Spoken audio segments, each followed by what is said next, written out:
Faly miarabantsika rehetra indray ao anatin'ny andro fahenina sahady isika rehefa amaraparana izao fotoana izao. Avy hatrany dia anasanao hivavaka fa hanomboka avy hatrany loha hevitra androany isika. Andriamanitra tomponay eo, misaotra anao izay satria mbola nomenao fotoana afaka hiaraka eto indray amin'ity andro fahenina ity. Sokafy ny sainay ary aoka ny fanahinao hiasa aminay tsiraray avy. Anaran'i Jesosy. Amen.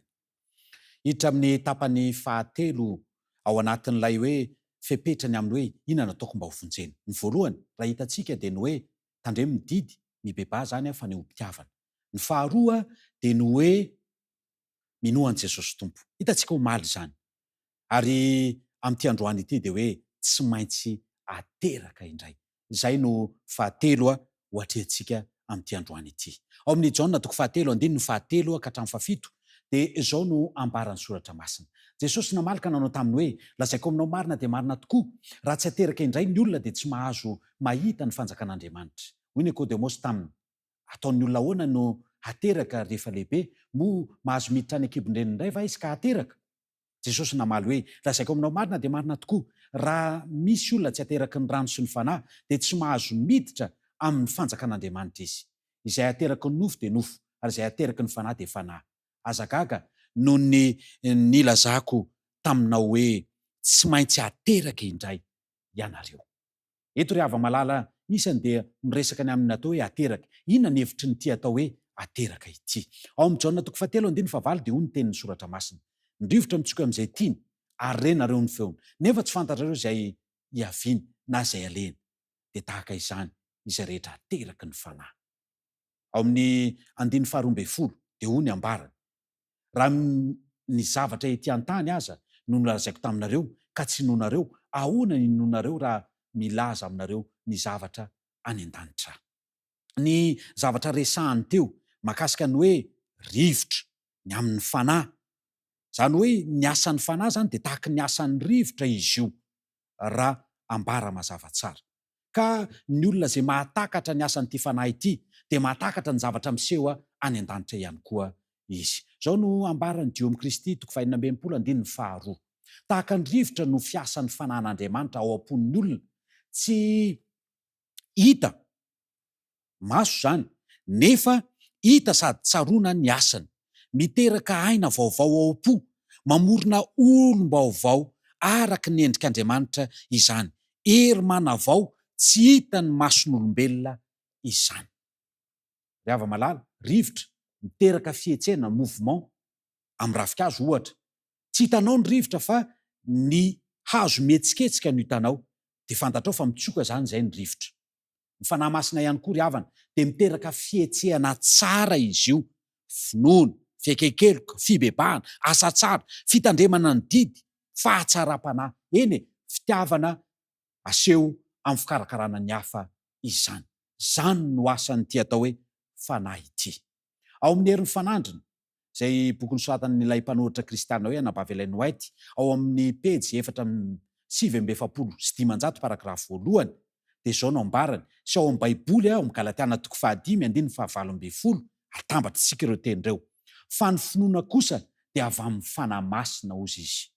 Amin'ny Galatiana 5:5-20 dia ozy izy hoe fa raha tarihin'ny fanahy ianareo dia tsy mba ambany ny lalàna.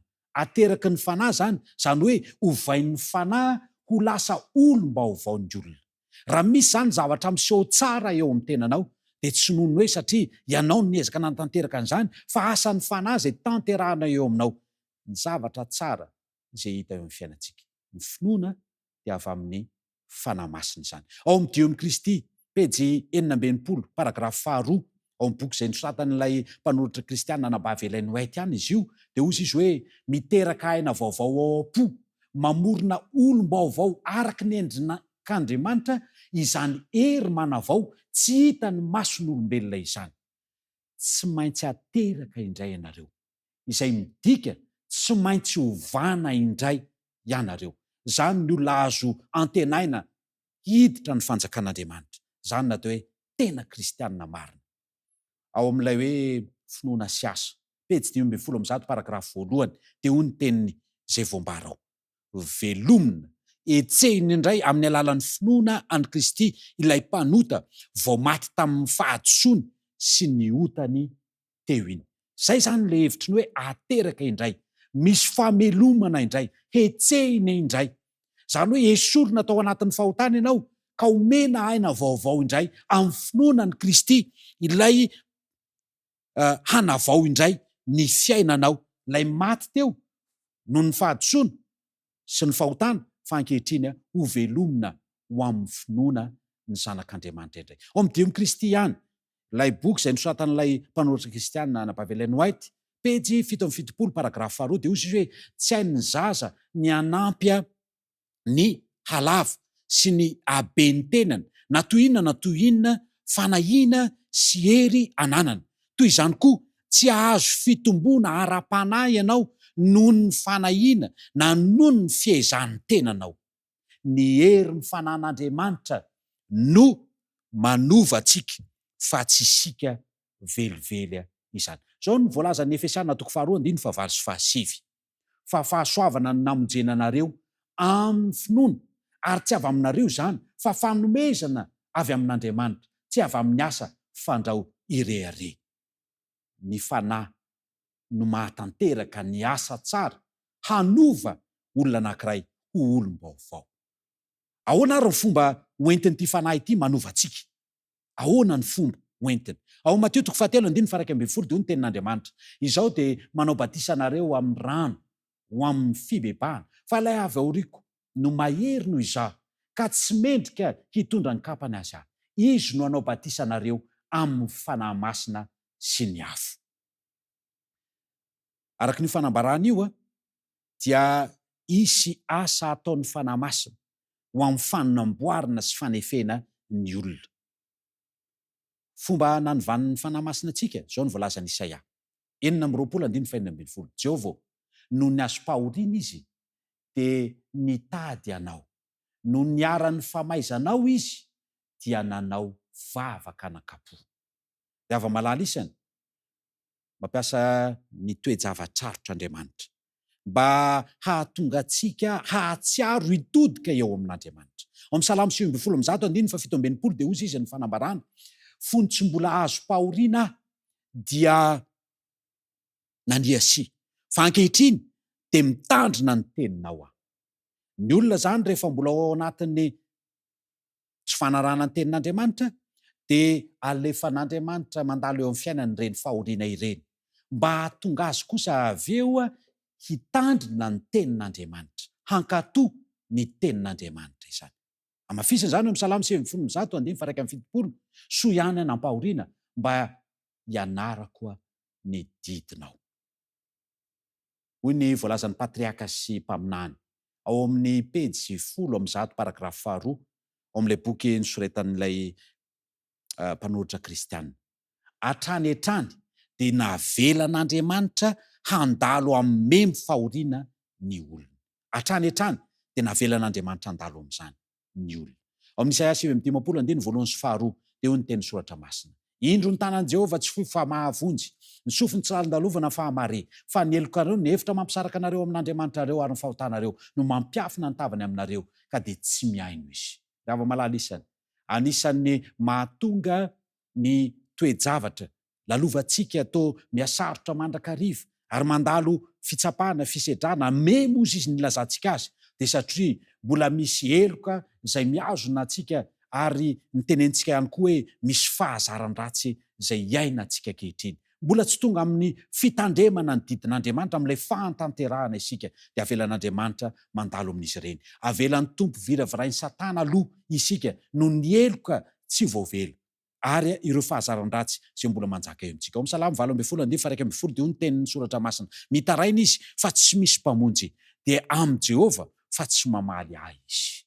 Indro rehefa mitaraina ny olona, indro tao tsapa fa miala Andriamanitra amin'ny toe-javatra izay lalovantsika eo amin'ny fiainantsika, satria mbola voageja sy voafatotry ny fahotana isika. Endriky ny tsy famalian'Andriamanitra ny vavaka antsika io dia miseho amin'ny endrika maromaro izy io. Maro no ahitana an'izany ao anatin'ny Baiboly, fa andeha ho tanisaintsika ireo vitsivitsy izay tokony hanehoana fa rehefa tsy mivaly ny vavaka dia izao ny zavatra miseho eo amin'ny fiainan'ny olona. Eo amin'ny filana fototra ohatra, misakafo na ny vola izany, dia hoy ny ambaran'ny soratra masina ao amin'ny Salamo 5:1-5:4, dia niantso ny mosary ho amin'ny tany izy ho tapahany avokoa ny mofo rehetra zay toanaina.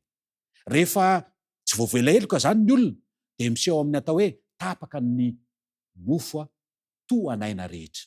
Lasa tsy misy sakafo ny olona, tsy manam-bola izy, zany ny endrika isehoan'ny famaliana hoe tsy mivaly ny vavaka, tsy voavela heloka ilay olona. Ao anatiny zany endrika mety isehoany izany. Mety misy olona mandalo an'izany ihany koa angamba, mety hoe tsy ny rehetra fa anisany anehoana fa tsy voavela heloka izany. Ao amin'ny Esekely 4:17-18, ry zanak'olona, raha misy tany manota amiko ka manao zay mahadiso ary indro aminy tanako ka tapahako ny mofo toanaina sady andefasako mosary ary aringako avokoa ny olona sy ny biby. Endrika mety isehoan'ny atao hoe tsy voavela heloka izany, tsy mivaly ny vavaka rehefa zany zava-misy. Aza-donoana le teny tary amin'ny Isaia teo 7:1-2, rehefa misy hevitra mampisaraka antsika amin'Andriamanitra ka tsy miaino an'ilay vavaka izy, de zany ny zavatra miseho. Endrika fahatelo, Akaitoko 1:5, efa mamafy be ianareo nefa kely ny taona, mihinana ianareo nefa tsy voky, misotra ianareo nefa tsy afa-po, mitafy ianareo nefa tsy mafana, tsy misy mafana, ary izay mahazo karama de mahazo karama atao akitapo loka. Rava malala isany, lasa kitapo loka ny ao an-tokantrano ao, lasa tsy manana tahiry intsony, ny karama zay tonga ary mila tsoampy satria tsy mivaly ny vavaka. Amin'ny Deutéronome 20:20, ary amin'ny fanohanana sy ny etaeta sy ny fitanjahana ary ny tsy fananana na inona na inona no hanomponao ny fahavalonao izay hampandehan'ny Jehovah hiady aminao, dia anisy zioka vy amin'ny vozonao ireny mandra-pandingany anao. Araka ireo fanambaran'ireo ny fahoriana sy ny fahantrana ho an'ny fanahin'ny olona rehetra izay manao ratsy amin'ny Josely vao mijentilisa koa. Endriky ny tsy fahamalian'Andriamanitra vavaka izany, tonga hatrany amin'ny fandriky ny fitrosana amin'ny fampanjanaham-bola mihitsy ary izy ity. Ao amin'ny Salamo 7:120, aoka ny mpampanana vola hamandrika izay rehetra ananany, ary aoka ny olona kafa hifoaka ny vokatry ny asany. Zany rehefa tsy mivaly ny vavaka. Tonga amin'ny enatra sy ny fahafahambaraka mihitsy izy ity. Ao amin'ny Salamo 7:107 sy ny 2:20, dia hoy ny tenin'Andriamanitra, fa noho ny aminao nitondrako latsa, safotry ny enatra ny tavako. Miresaka izay mipetraka eo ambavahady, ary ataon'ny mpisotro toaka ankira. Tonga hatramin'izany, bitsibitsika mandalo ianao hanaovan'ny olona resaka, rehefa tsy mivaly ny vavaka, rehefa tsy voavela heloka ny olona.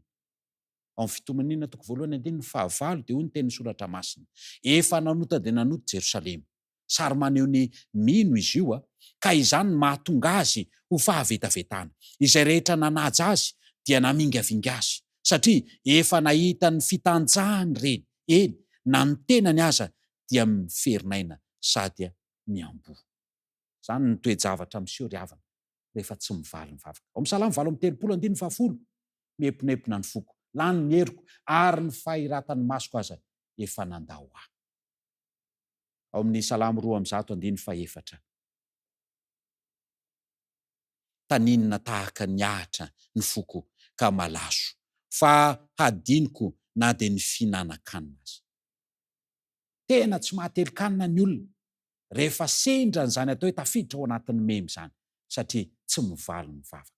Rava malala, Deutéronome 20:17-18, dia hoy ny tenin'ny soratra masina, no maraina ny andro dia hanao hoe ianao, malaky hariva, ary noho ny hariva ny andro dia manao hoe ianao, malaky maraina, no ny tahotra ny fonao izay atahoranao sy noho ny zavatra izay ho hitan'ny masonao. Rava malala isany, rehefa kekerin'ny memy itsika, rehefa kekerin'ny fahotana isika, dia ireo ny zavatra miseho, tsy mahita ato. Ary satrinao arany hoe rehefa tonga ny maraina, malaky hariva, rehefa tonga ny hariva, malaky maraina, tsy mitombona intsony, tsy mety stabila ny fiainana zany ao anatin'izany. Joba 7:7-12, marikoriko azy ao, tsy tiako ny ho velon'ela. Manota koa Joba fa tsy tonga de tonga lehilahy marina izy. Ilaozy miala fa fofona foana ny androko. Ry havana, efa na ny fahavelomana ara de efa tsy ahitana fifaliana intsony. Jerevy tsara nefany misy fanamariana eto hoe Andriamanitra sa Satana no mahatonga izany. Zao no voalazan'ny Joba 1:12. De hoy Jehova tamin'ny Satana, indro eo an-tananao izay ananan'ny-drehetra, fa ny tenany ihany no azan'ny jiranao ny tananao. De nivoaka Satana niala teo anatrehan'i Jehova. Misy an'ity fanambarany ity ihany koa ao amin'ny Jaona 20:12. Jesosy namala izy hoe, ianao tsy manana fahefana amiko akory raha tsy somenanao avy any ambony. Ry ava-malala isany, izy voalaza ao amin'ny any am-parany any, boky nosoratan'ilay mpanoratra kristianina Anabavy Noety, ao amin'ny any am-parany any, pejy 2:16 paragrafy 2 de hoy hoe, ny herin'ny fandringanana ampiasain'ny anjely masina rehefa baikon'Andriamanitra ihany no ampiasain'ny anjely ratsy rehefa izy no manome alalana. Zany hoe nomen'Andriamanitra alalana ampahory antsika ny devoly. Tsy nahazo anatanteraka an'izany izy raha tsy nahazo alalana anatanteraka an'izany ho an'ny fiainantsika tsirairay avy. Naoviana zany no mijanona ireo toetra-javatra ireo. Mandra-pahoviana no hijanona zany, mandra-pahatonga antsika amin'ny finoana. Zao no voalazan'ny patriaka sy mpaminany ao amin'ny pejy 10:100 paragrafy 1. Rehefa avelan'Andriamanitra hiara-ny fitsapana ny vahoakany dia mba ahatonga azy ho loha ranokely sy loha ranom-pinoana ho amin'ny hafa. Mandra-pahatonga antsika amin'ny finoana zany, mandra-pahatonga antsika amin'ny fiekekeloka sy ny fibebahana dia mandalo an'izany memy zany tsika. Zay no mahatonga ny Osiatoko 5:12 miteny manao hoe, andeha hody any amin'ny fitoeraka ambara-piaiky ny elony sy hitadiavany ny tavako. Rehefa azo pahoriana izy dia hitady hafatratra. Ny hahatonga antsika amin'ny finoana, amin'ny fitadiavana fatratra n'Andriamanitra izany. Ao amin'ny Salamo 1:7-20 de izy hoe, ianao izay nampahita fahoriana be sady mafy no amelona indray ka ampiakatra indray hiala amin'ny fitoerana lalina amin'ny tany. Ry havana, izy nampahita fahoriana antsika, izy ihany koa no amoaka antsika ao anatin'izany. Ao amin'ny Osiatoko 5:1 de izy hoe, ary hiverina ho amin'ny Jehova isika, fa izy no namiravira ary izy ihany no anasitrana antsika. Izy no namely ary izy no ame ny ferintsika. Izy nampahita antsika fahoriana, izy ihany koa no mbola hanasitrana sy hanadio antsika. Ao amin'ny patriaka sy mpaminany pejy 10:100 paragrafy 2 nosoratan'ilay mpanoratra kristianina Anabavy Noety izany, de hoy izy hoe, i Jesosy izay manara-maso ny toe-javatra dia mahalala izay hafanana ilaina mba hahatonga ny tena volamena hamirapiratry ny fitiavana. Efa voalanja, efa voarefy ka aza mivarahontsana zany, aza manahy fa efa voarefin'Andriamanitra ny mahakasika antsika tsiraray avy. Ry hava-malala, ny tanjon'Andriamanitra dia mba hahatonga antsika hitady ny fanahy masina fatratra, hitady azy fatratra. De hoy izy hoe, andeha hody rehefa azo pahoriana izy dia hitady hafatratra. Aoka hiezaka hahalala ny Jehova isika tsiraray avy, ary inoko fa nanampy anao hahatakatra ny tiany soratra masina tongavana ny famelabelarina izay natao teto. Eto dia mirary ny fiadanan'ny Tompo amintsika tsiraray avy. Matoky an Jesosy dia ho vonjeny ianao sy ny ankonanao, tsy maintsy hateraka indray ianao. Ary amin'ny alalan'izany zavatra niresahana teo izany no hahatonga antsika afaka ho hateraka indray, hitantsika ny Tompo. Mirary antsika tsiraray avy ary faly iona aminao indray rahampitso amarana izao famelabelarana kevitra izao. Hitantsika ny Tompo.